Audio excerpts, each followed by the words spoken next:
నియోజకవర్గాల పునర్విభజన YSR Congress party senior నేతల్లో కొత్త ఉత్సాహం నింపుతోందట. డీలిమిటేషన్ అయితే తమ వారసుల పొలిటికల్ ఎంట్రీకి లైన్ క్లియర్ అవుతుందని వారు ఆశిస్తున్నారనే టాక్ వినిపిస్తోంది. ఇప్పుడు నియోజకవర్గాల పెంపుతో తమ చిరకాల ఆశ తీరబోతోందని భావిస్తున్నారట ఫ్యాన్ పార్టీ సీనియర్లు. అయితే జగన్మోహన్ రెడ్డి వచ్చే ఎన్నికల్లో సీనియర్ నేతల ఆశలు నెరవేరుస్తారా? వారసులకు లైన్ క్లియర్ అవుతుందా, లేక మరోసారి వెయిట్ అండ్ సీ అంటారా? ఇక ఈసారి అందరికీ టికెట్లు వస్తాయా, లేక కొందరికే ఛాన్సా? జగన్ గ్రీన్ సిగ్నల్ కోసం ఎదురు చూస్తున్నది ఎవరు? ఇంతకీ పార్టీ వర్గాలు ఏమంటున్నాయి? Let's watch.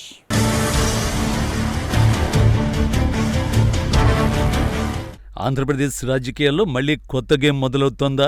డీలిమిటేషన్ అనే ఒక నిర్ణయం వైసీపీ లోపల పవర్ స్ట్రక్చర్ ను పూర్తిగా మార్చబోతుందా?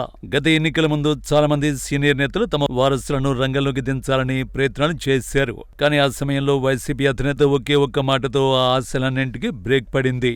ఈసారి మీరు పోటీ చేయండి, వచ్చేసారి మీ వారసులకు ఛాన్స్ అంటూ జగన్ తేల్చి చెప్పేశారు. ఇప్పుడు అదే మాట మళ్లీ గుర్తు చేసుకుంటున్నారు సీనియర్లు. ఎందుకంటే డీలిమిటేషన్ డోరు తడుతోంది.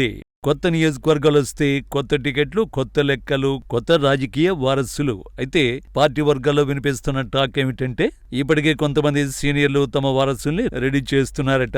గ్రౌండ్ లో సైలెంట్ గా క్యాంపెయిన్లు కూడా మొదలయ్యాయట. కొన్ని నియోజకవర్గాల్లో ఫ్యామిలీ వారికి స్క్రిప్ట్ రెడీ అవుతోందట. కానీ ట్విస్ట్ ఇక్కడే ఉంది.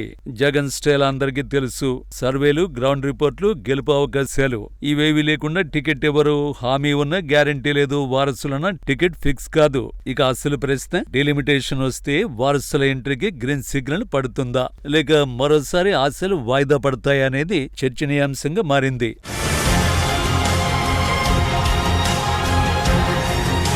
ఆంధ్రప్రదేశ్ రాజకీయాల్లో రాబోయే నియోజకవర్గాల పునర్విభజన ప్రక్రియ ఒక పెను తుపానును సూచిస్తోంది.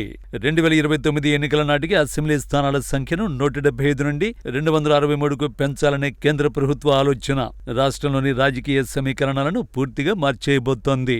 నియోజకవర్గాల పునర్విభజన ప్రక్రియతో ఏపీలో, ముఖ్యంగా వైసీపీలో వారసుల ఎంట్రీకి పెద్దపీట వేసే అవకాశం కనిపిస్తోంది.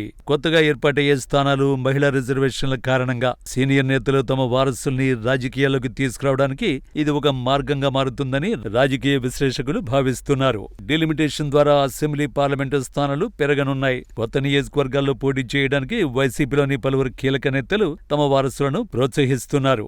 మహిళలకు 33% రిజర్వేషన్ల అమలుతో నేతల భార్యలు లేదా కుమార్తెలను కూడా బరిలోకి దించేందుకు వైసీపీ ప్రణాళికలు రచిస్తున్నట్టు సమాచారం. ఈ పరిణామం వైసీపీలో కొత్త తరం నాయకత్వానికి, అలాగే కుటుంబ రాజకీయాలకు మరింత బలం చేకూర్చే అవకాశం ఉంది.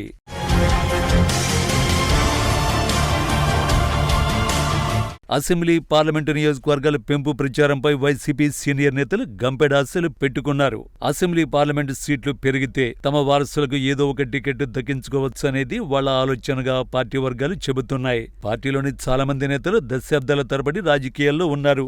ఉమ్మడి ఆంధ్రప్రదేశ్ మొదలు విభజిత ఏపీ వరకు రాజకీయంగా ఎన్నో పదవులు అనుభవించారు.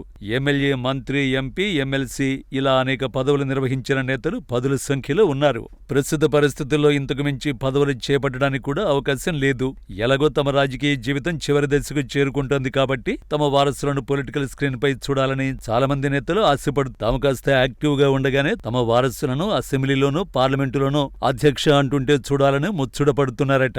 2024 ఎన్నికల్లో ఆ అచ్చట ముచ్చట తీర్చుకోవాలని కొందరు వైసీపీ సీనియర్ నేతలు ప్రయత్నం కూడా చేశారు. ఇక మేము పోటీ చేయలేం, మా పిల్లలకు టికెట్ ఇవ్వండి అని వైసీపీ అధినేత దగ్గర అర్జీలు కూడా పెట్టుకున్నారు. అయితే జగన్ మాత్రం 2024 ఎన్నికలు కీలకం కాబట్టి వాళ్లనే పోటీ చేయాలని చెప్పడం, వచ్చే ఎన్నికల్లో నేతల వారసులకు టికెట్లు ఇచ్చే బాధ్యత తనదని భరోసా ఇచ్చారని గుర్తు చేస్తున్నారు. అయితే గత ఎన్నికల్లోనే పేర్ని నాని, భూమన కరుణాకర్ రెడ్డి, ముత్యాల నాయుడు, చెవిరెడ్డి భాస్కర్ రెడ్డి వంటి నేతలు తమ వారసులకు టికెట్లు దక్కించుకున్నారు.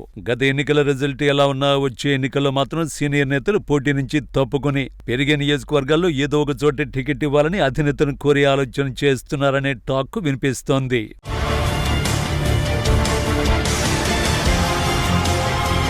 వైసీపీలో వారసులకు టికెట్ కోరుతున్న వారి సంఖ్య కాస్త పెద్దగానే ఉన్నట్లు చర్చ జరుగుతోంది. ఉత్తరాంధ్రలో చూస్తే బొత్స సత్యనారాయణ కుమార్తెను చీపురుపల్లి నుంచి పోటీ చేయించాలని చూస్తున్నారు. అలాగే మాజీ ఉపసభాపతి కోలగట్ల వీరభద్రస్వామి తన కుమార్తెకి టికెట్ కోరాలని చూస్తున్నారు. శ్రీకాకుళంలో ధర్మాన సోదరులు తమ వారసులను బరిలోకి దించే యోచనలో ఉన్నట్లు తెలుస్తోంది. ప్రకాశం జిల్లాకు చెందిన మాజీ మంత్రి ఆదిమూలపు సురేష్ కూడా తన వారసుని పోటీలో నిలపాలని చూస్తున్నారు. మాజీ మంత్రి జోగి రమేష్ వారసులు political screen active role play చేస్తున్నారు. మాజీ ఆర్థిక మంత్రి బుగ్గన రాజేంద్రనాథ్ గత ఎన్నికల్లోనే తన వారసుడికి టికెట్ ఇవ్వాలని జగన్మోహన్ రెడ్డిని కోరారు. తాజాగా మాజీ మంత్రులు అంబటి రాంబాబు, కాకాణి గోవర్ధన్ రెడ్డిల కుమార్తెలు కూడా అనూహ్యంగా పొలిటికల్ ప్రెజెన్స్ లోకి వచ్చేయడంతో రానున్న ఎన్నికల్లో వారు కూడా టికెట్ రేసులో ఉండొచ్చన్న ప్రచారం జరుగుతోంది. అయితే 2029 ఎన్నికలు వైసీపీ అధినేతకు చావో రేవో తేల్చుకోవాల్సిన ఎన్నికలు.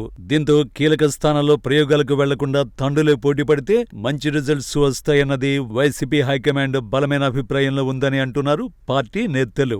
ఇదే సమయంలో మరో ఆసక్తికరమైన చర్చ కూడా వైసీపీ వర్గాల్లో జరుగుతోంది. కొన్ని చోట్ల సీనియర్ నేతలను ఎంపీలుగా పోటీ చేయించి అక్కడ అసెంబ్లీ టికెట్లు వారసులకు ఇవ్వాలన్న ఫార్ములా కూడా పరిశీలనలో ఉందని సమాచారం. అయితే ఈ ఫార్ములాపై ఎన్నికల నాటికి ఉన్న రాజకీయ పరిస్థితులు, పార్టీ గెలుపోటములపై వచ్చే నివేదికల ఆధారంగా పార్టీ అధినేత జగన్ నిర్ణయం తీసుకునే యోచనలో ఉన్నారట. సీనియర్ నేతల్ని తప్పించి యువ రక్తంతో ఎన్నికలకు వెళ్లాలని టీడీపీ సహా కూటమి పార్టీలు చూస్తున్నాయి. అయితే 2024 ఎన్నికల ఫలితాల నేపథ్యంలో జగన్మోహన్ రెడ్డి యువతకు ప్రాధాన్యమిచ్చే విషయంలో ఎలాంటి వ్యూహంతో ముందుకొస్తారో చూడాలంటున్నారు రాజకీయ విశ్లేషకులు.